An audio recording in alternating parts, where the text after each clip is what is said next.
Thank you. Thank you, Conference. Now, Conference, when I was little, my dad would tell me stories of his job in Salford unloading oil tankers.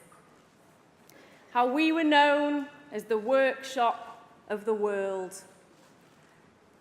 Now, life was good for us back then.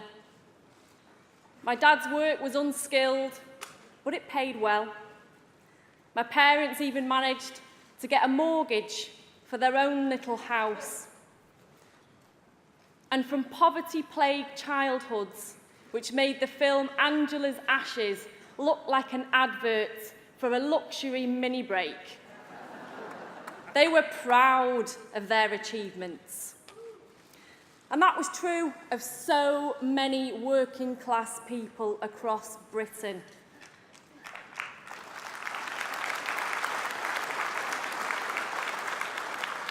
For the first time in history, we were truly being offered the chance to aspire. But under Thatcher, industries such as my father's were put into what is so callously called managed decline. It meant factories shutting their doors, firms moving abroad or simply closing down, lower wages for those who could still find work, and cuts to benefits for those who couldn't. We now have the most regionally imbalanced economy in Europe.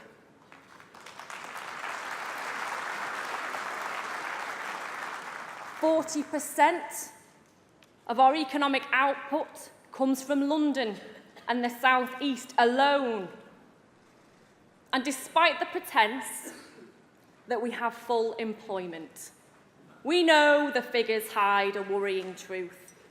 An insecure, low-paid and casualised workforce. Now, when the Prime Minister called the general election in spring, we were 20 points behind in the polls. Now, the 7 weeks that followed saw the biggest narrowing of the polls in British electoral history.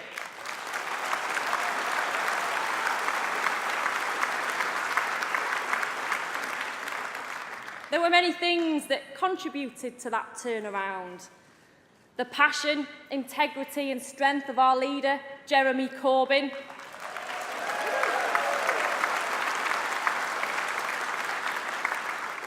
The hard work of the shadow cabinet, not least my brilliant team who sat at the front here, Chion Wura, Alan Whitehead, Barry Gardner, Bill Esterson, Jack Dromey, Jill Furness and Dan Carden.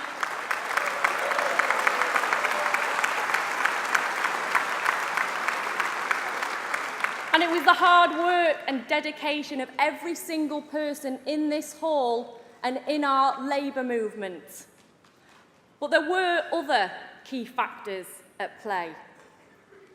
A country fed up with the dogmas of political and economic neglect that for so many had meant such hardship, and a manifesto that showed them it didn't have to be this way.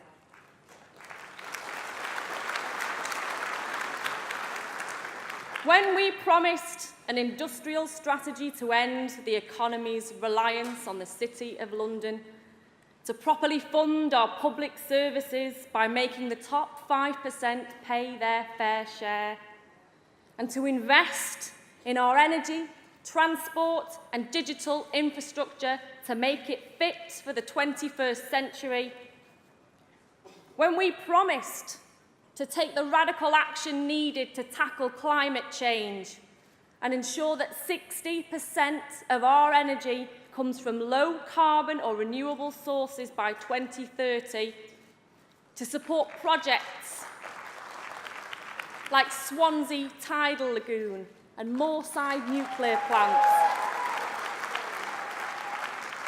When we promised to introduce a £10 living wage and to level the playing field between small and big business. We offered a vision of hope, but not only that, we offered transformation.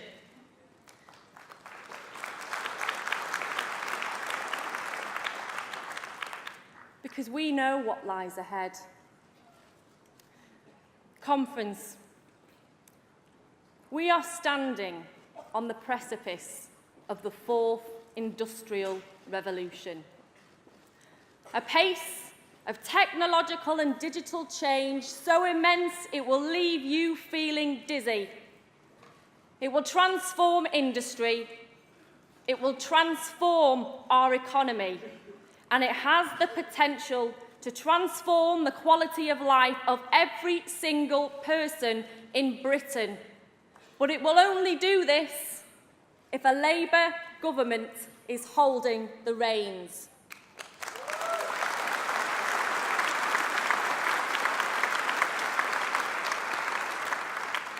Now, conference, I know it's really hard to believe, but I was 38 the other day. And I know it is hard to believe. And just 20 years ago, on my 18th birthday, you had to dial up to the internet. You checked your lottery numbers on teletext. My first mobile phone only received 10 text messages. And you taped things off the telly with a cassette, which, if like in our house you were at the cutting edge of 1990s interior design, you kept them in those plastic boxes designed to look like books.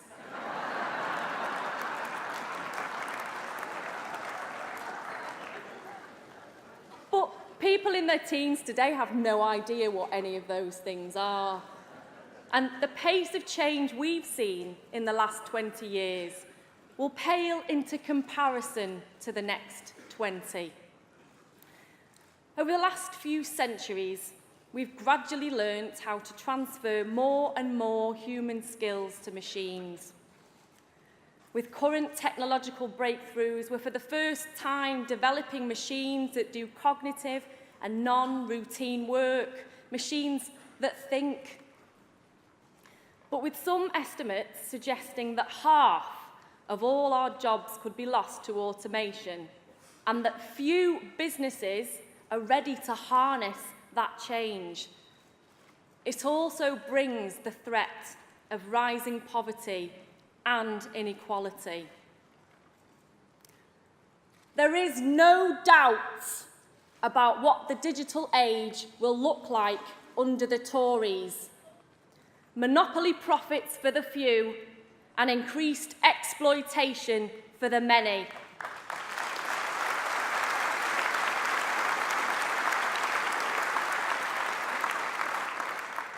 It's only Labour who will ensure that workers and businesses are equipped to enjoy the prosperity this changing economy can bring.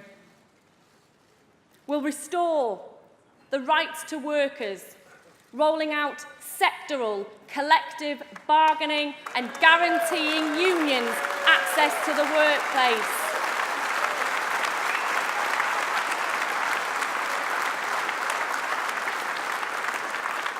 We'll ensure that technology is not just an excuse for disgraced old employment practices, because there is nothing cutting edge about hire and fire casual contracts.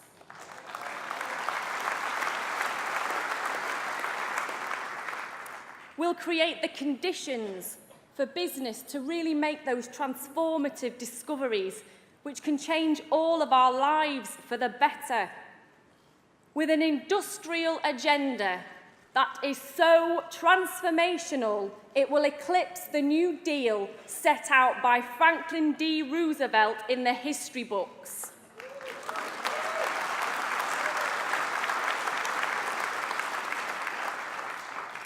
We'll bring investment in research and development in line with other major economies and create national missions to deal with the big issues of our time. And our National Education Service will allow every single person in this country to obtain the skills they need to thrive in a modern economy and ensure real diversity in the workplace.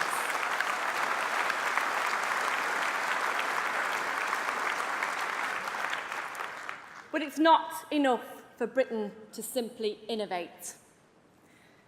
We'll put Britain at the forefront of industrial manufacturing so that the ideas conceived in Britain are manufactured and delivered here in Britain.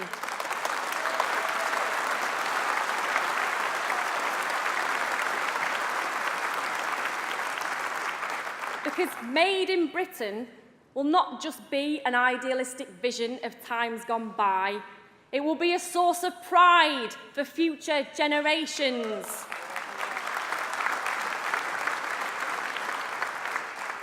And finally, we'll ensure that workers themselves can have a stake in our industrial journey alongside business. Now imagine if the technology which allows us to hail a taxi or order a takeaway via an app was shared by those who rely on it for work. They'd have the power to agree their own terms and conditions, rates of pay, with the profits shared among them or reinvested for the future. That's why we are today launching a report on alternative models of ownership.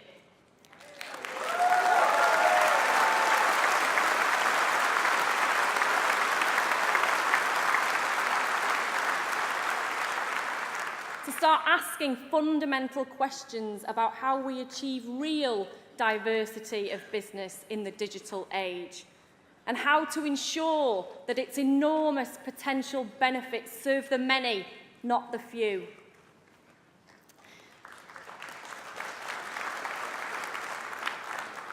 Now, conference, the fourth industrial revolution is here.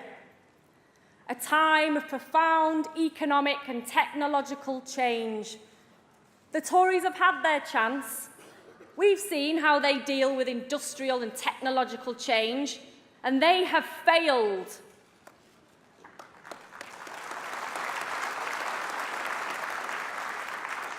We either seize the possibilities it can bring us. Technological advancement, living standards, and leisure time that Harold Wilson, in the white heat of technology, could have only dreamed of.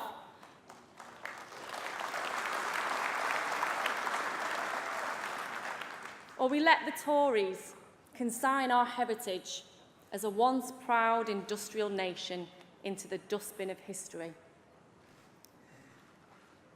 As Klaus Schwab, the founder and executive chairman of the World Economic Forum, once said, "There has never been a time of greater promise or greater peril. But we're ready. Together, we will harness the fruits of the extraordinary changes that are coming. A society with more potential than any before, but built for the many, not the few. Conference, this is our time now."